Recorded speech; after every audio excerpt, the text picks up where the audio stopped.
Hello, welcome to Monday Morning Matters live broadcast show brought to you by Magnicraft Consulting Team, anchored by Niyi Dunmade, a certified church consultant with the Society for Church Consulting in the U.S. Here, each Monday of every week, we address important, relevant, and actionable topics of interest that will help you and your church grow healthier.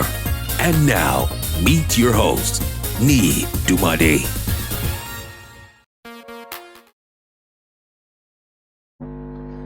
Good morning, everyone from the face of the earth. It delights my heart to come your way this morning with Monday Morning Matters. It delights my heart to come your way with Monday Morning Matters. My name is Niyi Dunmade. I'm the CEO and founder of Magnicraft Consulting, and we help churches grow healthier by using empirical assessments and strategic blueprints. Okay, before I go into what I have to do today, I really want to encourage everyone. Please reach out to a pastor, encourage your pastor, pray for your pastor, celebrate your pastor, and because the 2020 has been a trying time, a crazy one for that matter, with all kinds of disruptions in magnitude, in big sizes, and so we need to pray for them. I've got some of friends, pastor friends, who have been infected with the virus. Some have died, some have recovered.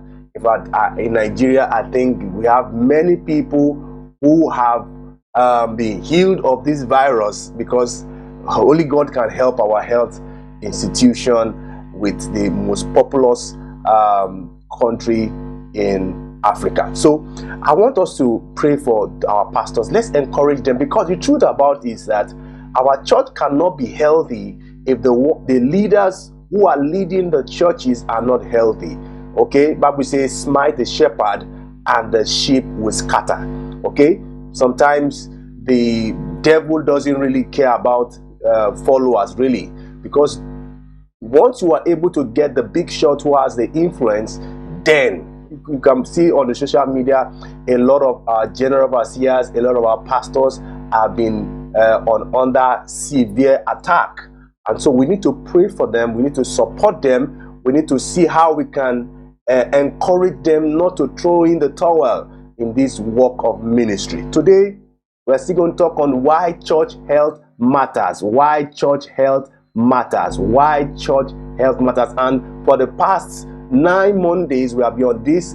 Today is part 9. And please, if you have not been able to follow the series, I was able to build up the foundation towards now. So go and get part 1 to 8 to get the juice out of the metrics that points towards church health in today's world.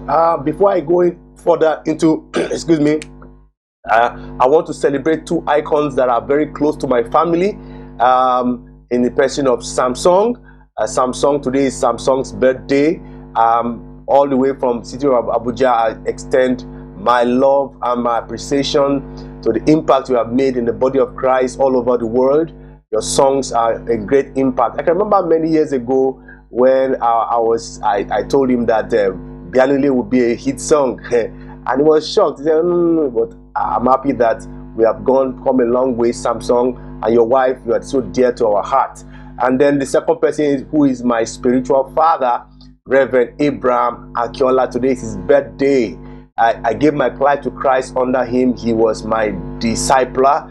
He was the one that established my life in the faith, showed me the way of the Lord, and I was able to, get myself to understand the Bible, to preach the word, to lead people to Christ, and to create a foundation of what I'm doing today, trying to help the body of Christ, trying to help pastors, trying to help churches. And he's such a loving father, very, very vulnerable, open-hearted, integrity, disciplinarian, and so loving.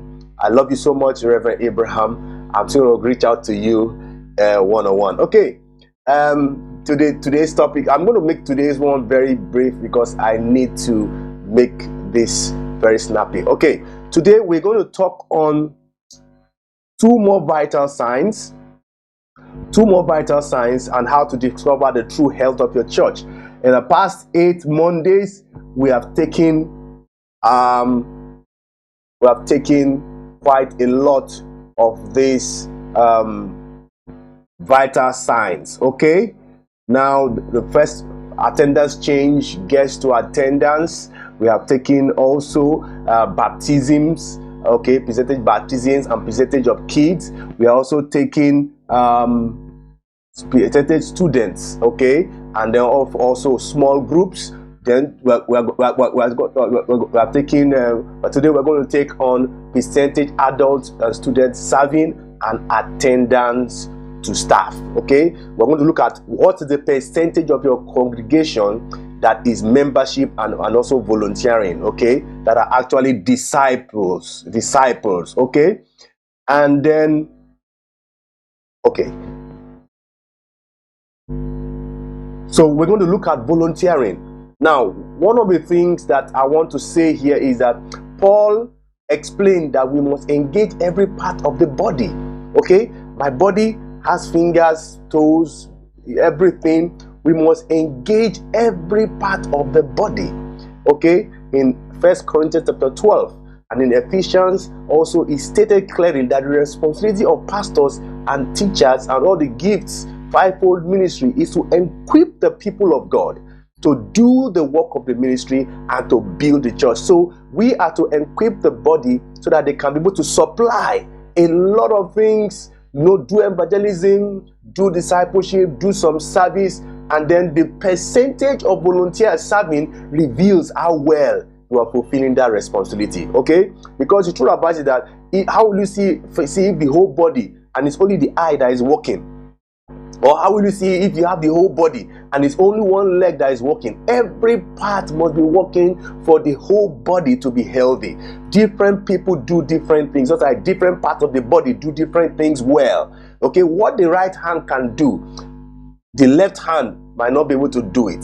So what every part of the body does something well, and every part of the body must work together to make sure that everything that the body needs to be doing is actually doing. The church has numerous activities, numerous things that God has mandated, and one of these is to make and disciple believers.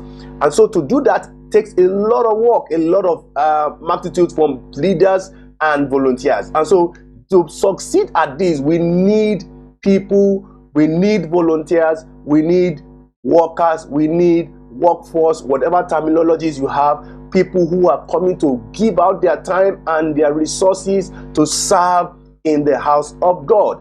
Now, one of the things I want to say is this: we have a lot of churches who have large database, membership base, but you see there are few number of volunteers who are actually volunteering. We need to make sure that we find round peg and put them in round holes, or square pegs and put them in square holes. And that's why we need to do a lot of personality assessment, do a lot of discovery assessment, a lot of profiling. Okay, there are quite a lot of tools, disc analysis, to know who can fit. Some people are people oriented, while some others are task oriented. Even when you are people oriented, there's a limit to how many people you can actually influence. If you carry somebody who just want to be around 20 people and then you put the person in 200,000 people, that person might just lose his strength completely. So we need to be able to play to the potentials and the strength of our people. I'm still yet to see a church who is maximizing the potentials that God has blessed them with. Every church should seek ways to keep maximizing their members' potentials. Okay, a person fit in one place at one time does not mean that that person is fit in that place forever.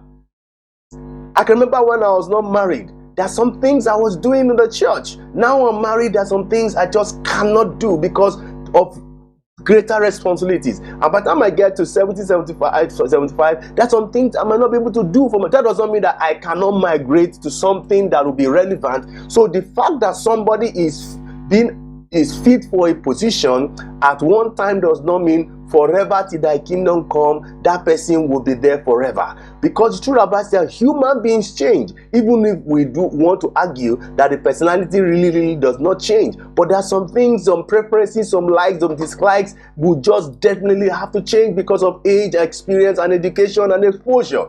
So every church must seek ways to, and I want to advise that you don't put a leader in a position forever. In fact, your church is just on the path of disaster. When you put somebody in a position for 15 years, for 10 years, I mean, when there are potentials in your church, is it a fallout of insecurity? Is it a fallout of whatever loopholes in your leadership development? You should be able to move people around so that there's a new challenge for them to be able to step up to the standard of the relevance of what is going on in today's challenge. There are a lot of changes in personalities. There are a lot of changes in preferences. There are some things I liked when I was a teenager. Right now, because of age, I'm growing up. I'm maturing. I'm taking more responsibility. And of course, the formula of that is in here. Okay, total adults and student volunteering. That's the total number of people who are volunteering divided by the total number of adults in the church, and that will tell you the percentage of adults that are serving in the church. So for example, if you have 100 adults in your church and you have, let's say, 42 of them serving, that means that your percentage adults and students serving in your church or volunteering in your church is 42%. And of course, that's like average in with most of our churches in the US. Okay, so please, we are saved to serve. Jesus called us out from darkness to serve.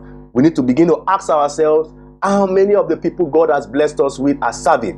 How many of the people that God has blessed us with are discipled? How many of the people God has blessed us with are disciples? This one, because the truth about it is that the more disciples you have in your church, the more disciples you can disciple in your church, and the more people will be established, the more people will be grounded, the more people will be committed to God, and the more people will be the light and salt of the world to do the work of the ministry. I want to recommend a book before I go to the last one for today, and that is What Every Pastor Should Know. What Every Pastor Should Know. I have a hard copy, I have a soft copy. What Every Pastor Should Know by Gary Matitoch is one of my mentors. I usually chat with him, ask him some very private questions. Gary Matitoch is a very fantastic, advanced professor and church consultant. So please get this book. It will help you as a pastor, as a church leader, to be able to reach, to understand and lead your church very well. So the other one has to do with attendance to staff. Attendance to staff. How do you calculate attendance to staff? Attendance to staff, year-to-date average attendance divided by full-time staff equivalent. You see, because of the frustrations of some pastors, there is this because there's work to be done, there's ministry work to be done, they get more staff, and you get more staff. Because the truth about it is that as the church grows, there will be more activities to be done, there will be more work to be done, there will be more grounds to cover. And so unfortunately, many churches box out volunteers from opportunities to serve by hiring additional staff, because there's a dynamics to hiring staff. Okay, you don't hire staff, because when you don't hire staff, then you are tilting towards unhealthiness. The ratio of staff to attendance illustrates the degree to which your church is relying on a paid staff or on volunteers. And one of the things I want to say is that 80 to 90% of the workload of the church should be done by volunteers. In fact, paid staff should be people who are actually inspiring, encouraging volunteers to deliver on the goals, to deliver on what, to deliver and maximize their potentials, really. So to the degree at which you rely on church staff can also tell us how healthy your church is. So I regularly encourage leaders to strive to one staff member or pastoral staff member for every 100 to 150 attendees. Why this may look like stretching, because there will be a lot of work to be done, but then you must be able to tilt towards using more volunteers to get more done than just using paid staff. If you see any new work done and you always want to get paid staff, you may not have the real ministry to the real finance or the resources to now do the actual outreach to the community. In that book, I just recommended what every pastor should know. Gary and Charles Ann says in the pastoral staff rule that a church should have one full-time pastoral staff member for every 150 church members. Okay, and I'm going to show you something.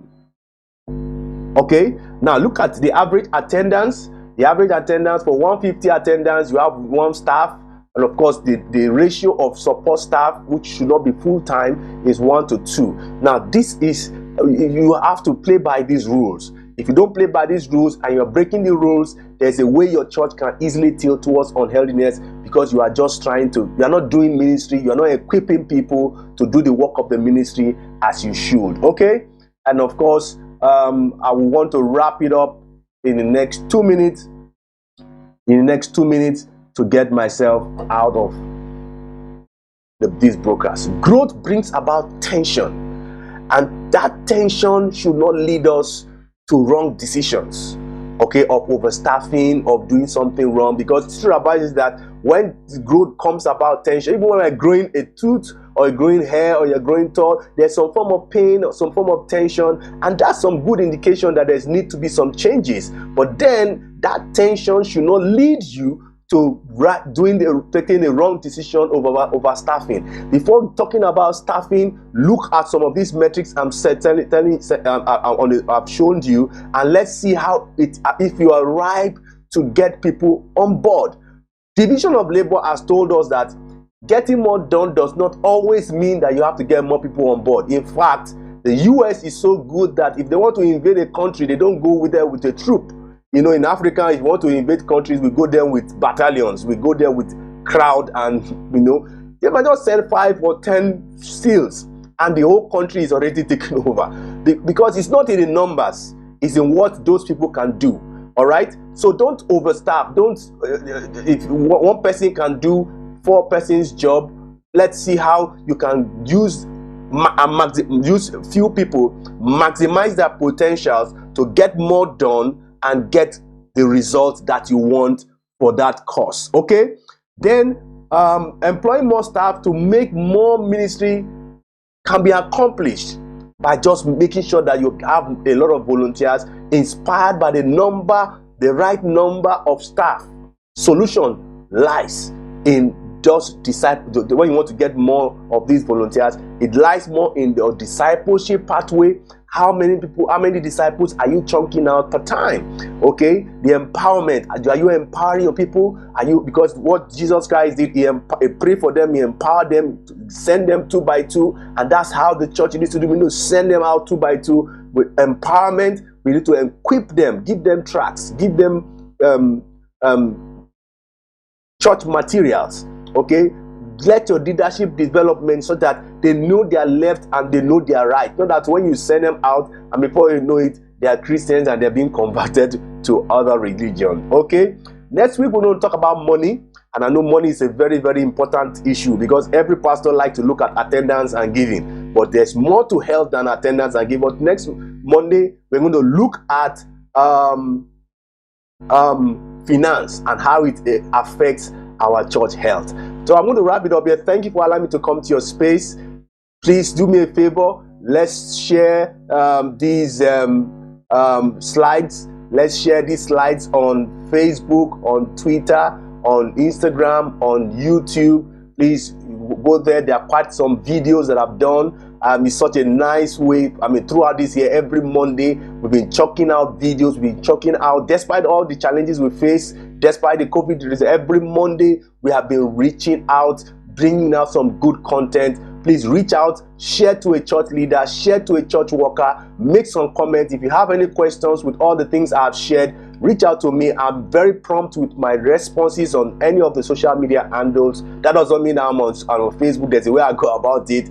Please reach out to me. I would love to chat with you. I love to talk to pastors. I love to encourage pastors. So please go, and that's my contact. Let's have your questions, and let's make sure that we make it count in this world. I believe so strongly that our church can be strong out of this pandemic. Our church can come out strong, and we can finish this year stronger. We can finish this year well. We can finish it better. All right. So let's don't give up. Let's don't throw in the towel. God is on our side, and when God is on our side, I can tell you that there's sure going to be victory, because God cannot fail, and God cannot fail us no matter what we face in the country today. Thank you for allowing me to come to your space again. I love you, and I love what you're doing, all church leaders. Please, my name is Niyi Dunmade. I'm a certified church consultant. I'm the founder and the CEO of Magnicraft Consulting. And Magnicraft Consulting helps churches to grow healthier through empirical assessment and strategic blueprint. So until I come your way next Monday, thank you for allowing me to come to your space again. God bless you. I sign out from here. Thank you so much.